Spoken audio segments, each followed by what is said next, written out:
নমস্কার। এবিটিএ উত্তর ২৪ পরগনা জেলা শাখার পক্ষ থেকে এই জেলার সমস্ত মাননীয় শিক্ষক, শিক্ষিকা, শিক্ষাকর্মীর কাছে আমাদের আবেদন,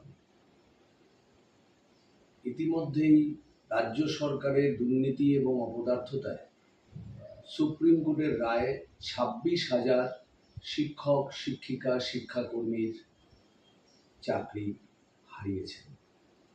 তাদের মধ্যে হাজার হাজার যোগ্য প্রার্থীর অবস্থান রয়েছে।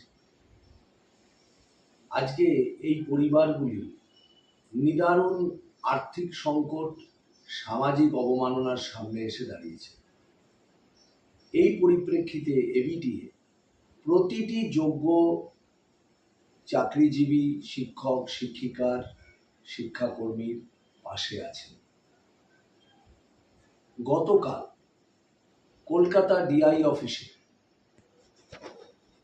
শান্তিপূর্ণ অবস্থান বিক্ষোভ করতে গিয়ে পুলিশের হাতে চূড়ান্তভাবে লাঞ্ছিত হয়েছেন এই চাকরিহারা শিক্ষক, শিক্ষিকা, শিক্ষাকর্মীরা।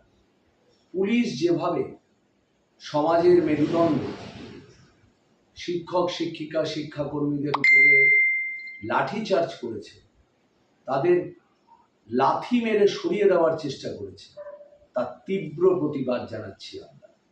গোটা রাজ্য জুড়ে আমাদের সমিতির নির্দেশে বিক্ষোভ কর্মসূচি পালিত হচ্ছে আজ। এবিটিএ উত্তর ২৪ পরগনা জেলা শাখার পক্ষ থেকে আজকে বিকেল ৪টের সময় ব্যারাকপুর স্টেশন অঞ্চল থেকে বিক্ষোভ মিছিলের ডাক দেওয়া হয়েছে। আমি জেলার সমস্ত শিক্ষক, শিক্ষিকা, শিক্ষাকর্মীকে আহ্বান জানাচ্ছি, আসুন এই মিছিলে অংশগ্রহণ করুন, রাস্তায় নামুন, প্রতিবাদে সামিল হন।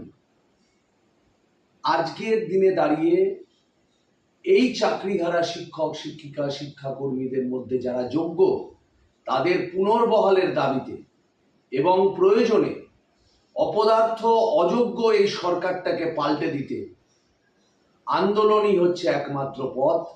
এবিটিএ আপনাদের পাশে আছে। আপনারা এবিটিএর পতাকা তলে সামিল হয়ে বিক্ষোভ কর্মসূচিতে অংশগ্রহণ করুন। আগামীকাল সমস্ত স্কুলে সমস্ত শিক্ষক, শিক্ষিকা, শিক্ষাকর্মী কালো ব্যাজ পরিধান করে প্রতিবাদে সামিল হন। নমস্কার।